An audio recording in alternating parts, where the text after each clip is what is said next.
Hello and welcome to the Living in Salida podcast, a podcast that offers insights into the charm and reality of living, working, and playing in the small mountain town of Salida, Colorado. I'm your host, Monica McCarthy, a realtor that specializes in buying and selling in the Salida, Colorado area. In addition to helping people buy and sell property here, I love connecting with the wonderful people in our community, learning about their experiences in our town, and sharing these little slices of life in Salida with you. Today we're going to be talking about one of the aspects of this area that make living here so special, the trails. The abundant outdoor activities is a huge draw for people to visit and move here. And one of those outdoor options is our proximity to the Colorado Trail. Today we're going to be talking with one of the people that helps maintain this gorgeous and important trail system, Paul Talley, the executive director of the Colorado Trail Foundation, which is an organization that in collaboration with the U.S. Forest Service is responsible for the maintenance and administration of the Colorado Trail. And for those of you not familiar, the Colorado Trail is a recreational 567-mile trail that runs from Denver to Durango, and it passes through several national forests, wilderness areas, and mountain ranges, including those near Salida. So we are pretty close to a few sections of that beautiful trail. Thanks for joining us today, Paul. Yeah, so what I wanted to talk to you a little about first is just, your experience coming to Salida, and then we can kind of dive into a little bit more about your work here. So how did you get to the wonderful town of Salida? Like a lot of people in Salida, I started out as a summer guide here in did you? 90s. I did, yeah. So that's so funny. Summers of 95 and 96. Okay. When I was in college, I was a wilderness guide here. Okay. And led backpacking trips and climbed 14ers, and that was my first introduction to Salida. Okay. Like a lot of people, was through some of the local outfitters. Okay, so did you live in Colorado then and just visit here? Or were you further away? I was going to college in Texas and then spending my summers here as a guide. And then as soon as we graduated, I moved to Colorado Springs and lived there for several years. Okay, so, yeah. Nice. Then how did you learn about this area? I'm actually from Texas. I didn't know what Salida was when I was living in Texas. When I was a kid in the 80s, we would drive through every summer and go over Monarch Pass on our way to the kind of western slope, kind of Gunnison area. Okay. And so I remember, the Monarch butterflies they used to sell at the store, the big wooden ones. Maybe some of the local Salida people remember this in the 80s. They would sell these huge wooden Monarch butterflies at the Crest store. Okay. And so that always stuck out in my mind as a little kid. Yeah, that's a cool spot too, just the top of a mountain. Yeah, top of a mountain. Which is hard to think of when you're a Texas kid. Yeah, exactly. I can totally relate to that. Well, okay, so then you came here a lot in the 90s, and then, but when did you lived here the summer of 95 and 96 for 3 or 4 months during the season. And then when I graduated from college, went to Colorado Springs and lived there, and would just come out here and ski at Monarch and play. Felt a real kinship to the valley, having worked here for 2 seasons.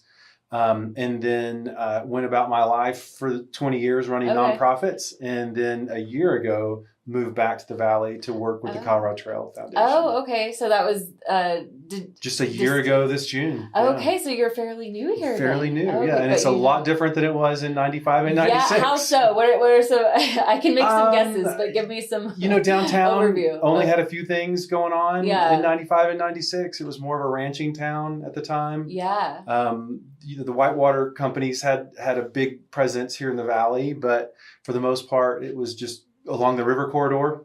Yeah. And there wasn't a ton of tourism. So coming back and having all the restaurants and the downtown and the Riverside Park and all the great things that have happened since the 90s, it's a different place. It totally is. We've enjoyed it a lot. I bet. Yeah, I know. I've talked to some people who have natives, or they've lived here for a really long time, and kind of sharing those, and how the river was not well maintained, and it was kind of grungy downtown, and a lot of it was like the closer you got to the river, the farther away you were from 50, so it was more boarded up the closer you got to the river. Yeah, which now it's like this hidden little spot away from 50. So well, you're here at a really good time. It's a thriving place now. It's been great. Well, what drew you to the Colorado Trail Foundation? I had been running nonprofits for most of my career. I've been working with nonprofits of different type, and particularly volunteer nonprofits. Okay. In 2018, I actually did the Colorado Trail. I mountain biked it. Oh, wow. And got on their correspondence list through that process, and was running a nonprofit outfitter down in the Santa Fe area. And when the job came open, we were kind of looking to move. We were about to be empty nesters, and Oh, wow. we were thinking about where's a great place to live as an empty nester. And the job was very appealing to us because of it combined what I was doing, nonprofit work and conservation work, and then just outdoors, being able to be outdoors and mountain bike and hike and invest back into that community. So it was just a great fit for us. We were really excited. It sounds like it. Yeah. So you said, and then I know you've been here for about a year, and then the location of the about this a little bit before I came on the Colorado Trail Foundation. So we've had a field office here since we bought land in 2015, and then built the field office in 2018. So Salida is almost the exact middle point of the trail. Okay. So somewhere between Chavano Campground and Tabawash Creek, there is the exact middle point of the trail. So Salida is the almost middle point. And we had put a field operations center here in 2018 that housed all of our tools and all of our equipment, and where we could go to either end of the trail a little more easily. Yeah. And then right before I came on, we moved our long-term headquarters from Golden into that field office, and then spent about a year remodeling it, and now it's our headquarters. So all of the staff now is here. Everybody's here. We do our volunteer trainings here, our board meetings here, and we've really invested in Salida as a community, because not only is it the midpoint of the trail, it is what all of us want to be engaged in when we work for the Colorado Trail, is being a town like Salida. So it works out really well. It sounds like it. Yeah. And so I know your organization has, 4 full-time employees? We have 4 full-time employees, and then about a dozen seasonal employees. Okay. 1 or 2 that work on the operation side, and then we have some trekking programs where people can trek the Colorado Trail with us as well. So we have summer seasonal guides. Gotcha. But the full-time employees, there's 4 of us here year round, and then we do all the volunteer coordination. So last year we had about 500 volunteers do right around 16,000 hours of trail maintenance. Wow. It ends up being about 29 hours of work per mile of trail that we did last year. Wow. So is that something, I mean, just to give people context, this is this trail was created, I believe, in the 70s, and it's just fully volunteer. Quick history. I guess a little history and why it's maintained by volunteers. There were some people sitting around when the 100-year anniversary of the state of Colorado was about to come about. So mid-70s. Okay. And they were part of the Colorado Mountain Club. Mm-hmm. And somebody kind of said, we should do something. We should do something big for the 100-year anniversary of Colorado. Yeah. And a couple of people got together and said, what would be neat is if we made a trail all the way across the state. And they kind of falsely thought, it'll be easy. We'll just link up a bunch of existing trails, and that was the birth of the Colorado Trail. And it actually took us about a decade past that. But in 1987, we officially finished the trail from Denver to Durango, as it is currently known. And it's gone through several iterations, but it really was just a group of people who said, our state needs its own trail that highlights who we are and all the great things. And so you start in Denver, you go all the way to Durango, and you go through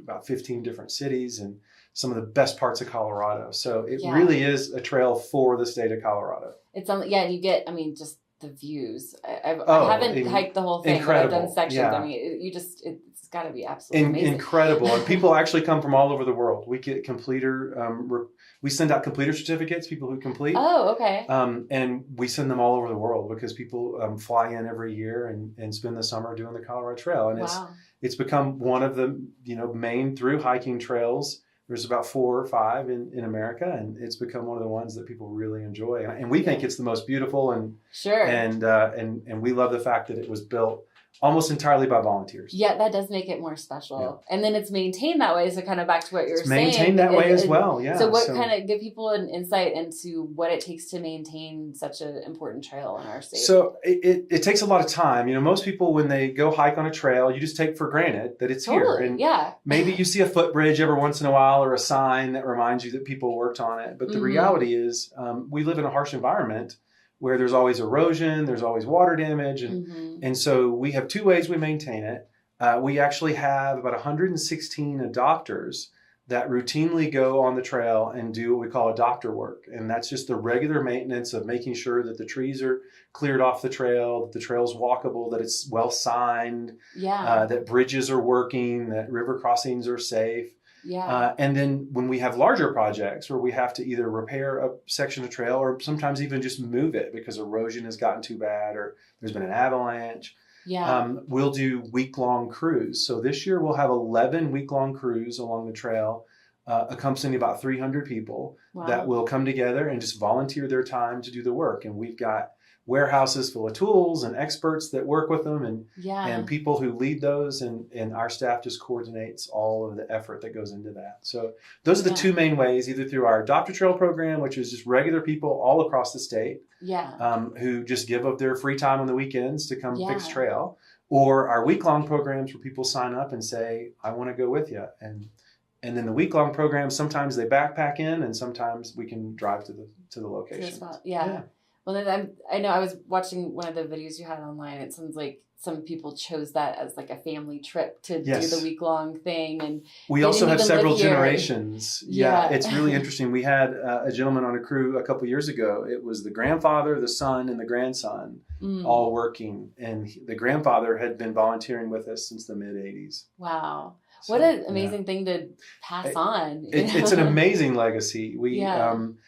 The legacy of the people who've been engaged with this, and particularly our founder of the foundation, her name was Goody Gaskell, is just really amazing. And the people that kind of envisioned this and then went out and did it. And this was before GPS. This was before social media. This was just people grabbing friends saying, we're going to build this trail and we're going to make it happen. And after over a decade, they did. Surprisingly enough. That is, it's incredible. And I know, kind of to your point of, people can take it for granted. There's so many trails around the Salida area, and there are sections of the Colorado Trail that are just a short drive up the road. And we get a lot of through hikers that come here in the summer. And so I just think it's important to recognize that, to not take that for granted. Well, and what's interesting is most of the large communities that the trail goes through, and it goes through 6 or 8 larger communities like Salida, Buena Vista, Leadville, Copper Mountain, Breckenridge, Durango, Silverton. You just go through these. Most of the large communities, the most highly trafficked trail in their area is the Colorado Trail. So to put that in perspective, I think there was about 33,000 people use the crest this year alone. Wow. Either mountain biking, hiking, horseback riding, motorcycling. And then if you look at places like Kenosha Pass, where we know that there's well over 30,000 people, especially during the fall, that go in that section. It's a big. So what's interesting is most communities, the Colorado Trail, while they're all surrounded by great trails, the Colorado Trail typically is one of the most trafficked because it's well maintained and well marked, and then the history of it. It's easy to kind of grasp onto and realize, oh, that's something I've heard of that before. Totally. I think that's incredible. So tell me a little bit more. You mentioned that you biked it. I want to know a little bit more about your experience with the Colorado Trail. Yeah, so it is open to hikers, bikers, and horseback. There is about 90 miles of it open to motorcycles, mostly around here. But so most people either hike it or mountain bike it. And I mountain biked it, which is a little challenging because, as you can imagine, altitude riding a bicycle. You also have to go around wilderness areas. So, bicycles are not allowed in the wilderness. The trail does go through several wilderness areas. So we have a detour to bike around them. So you end up actually riding about 120 miles more on the bicycle route because you have to go around some wilderness areas. And one example is there's an area called the Lost Creek Wilderness up by Bailey, where you have to ride 90 miles around a 25-mile section of wilderness. So you do almost 3 times as much. That's probably hard for the bike. So mentally it was a wonderful way to do it. I loved a mountain bike, and it was a great way to do it, but it was definitely challenging at times. I bet. And so, most people hike it that we get completed certificates for, but we have about a third of them that will send in certificates for biking it. And how long does it normally take somebody? It really depends on it depends on how their pace. Sure. If you were to say I can do 20 miles a day, which is pretty stout,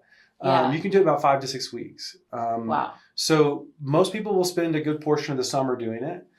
We have a lot of people that will just say, hey, I'm going to do a week every summer until I finish it. So there's a lot of people that we call those section hikers. And we have people from not only all over the country, we have people from all ages. We've gotten completer certificates from 12-year-olds, and I've gotten them from 79-year-olds. And that's so cool. Yeah, there is people that from all over and all walks of life that do it. Some people love to do it with friends, a little bit at a time. Some people love to set off. Yeah. We have a lot of college students that'll take the summer to do it. There's a lot of, again, people from overseas that'll come do it. It really is a smorgasbord of people, and you can't really put your thumb on who's the single most user group. It's a lot of, you'll see it all. You'll see retired people, you'll see young families going out for the day, you'll see people doing all kinds. So most people bike it in 2 to 3 weeks, and then hike it 6 to 8. That's how long pretty did it take you? I did it in right at 2 weeks. Right at 2 weeks? Okay. 2 weeks. Yeah, it was a learning experience. I bet. And most people do it self-supported. So you have to, stop in towns like Salida and Buena Vista and Leadville to buy supplies. And so there's a large amount of, when we see people around town with the backpacks on, they're usually coming in to buy stuff. And so that's also an element that adds a little bit to it. You just can't take enough food to last 6 weeks with you. Of course not, yeah. So you're going to be coming in and resupplying and spending money in these towns along the way. Yeah, so it's good for our local economy too. It is, yeah. It's part of the recreation economy. And and as you can imagine, a lot of times when people hit Salida, they want to stay for a couple of days in a hotel, and they want to go to the hot springs, and then they want to buy a bunch of food. And particularly the section, there's not a really good, reliable resupply between here and Lake City. Oh. So by the time people leave Salida that are through hiking, they're pretty stocked up because you need between 5 to 10 days of food to get you to Lake City. Wow. Depending on how you're doing it. Sure. Yeah. So we're an important stop. We are Salida is a very important stop. Yeah. And not just on the CT, on the CDT as well, on the Continental Divide Trail, which shares.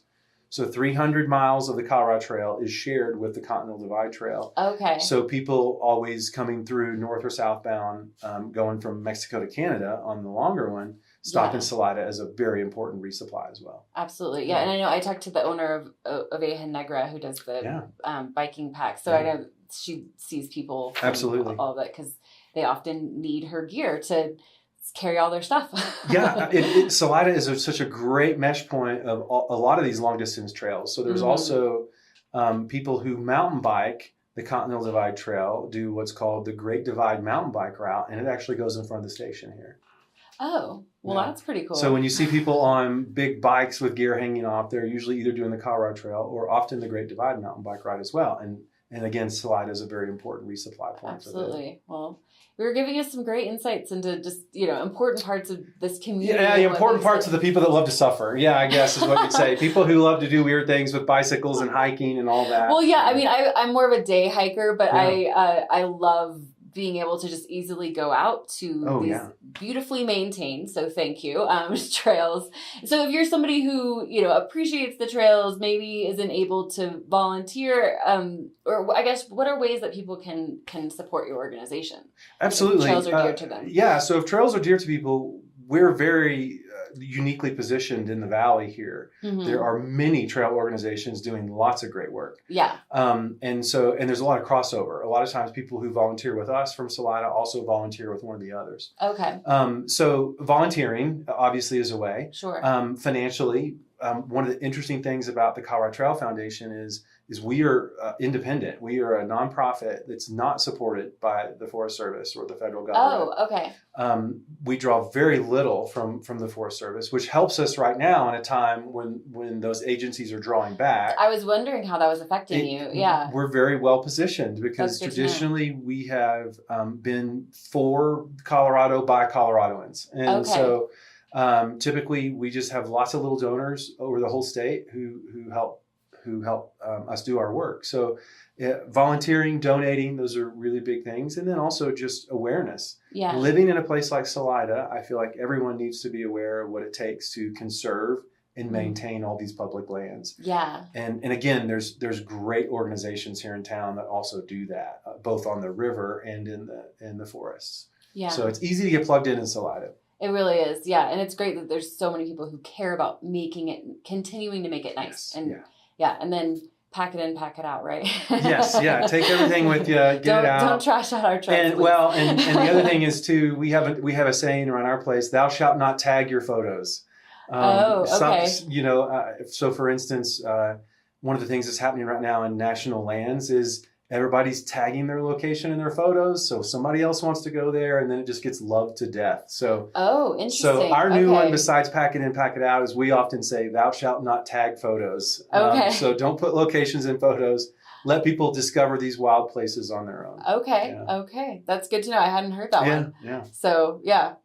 And then, to keep them nice so they're not overly keep them nice, keep them, and also there's something great about finding a place your own and not just following somebody's tracks to it. That's true. There's something neat about finding a place and feeling like, hey, I have this to myself. Yeah, and it's a vast wilderness. It's a vast place, and there's lots of fun places to find. Totally. Yeah. Well, thank you for what you're doing and making our community wonderful. I really appreciate it. Yeah, Thank you absolutely. So much. Well, again, I'm Monica McCarthy, a realtor who specializes in Salida and surrounding areas. If you're interested in connecting with me, whether it's to help you buy or sell a home here or about being on the podcast, all of my contact information is in the show notes. And if you like this podcast and found the information in it useful to you, please share it with a friend who you think might be interested in the topic. You can learn more about Salida, Colorado and the real estate market here on my YouTube channel as well, also called Living in Salida, Colorado. Thanks for listening and take good care.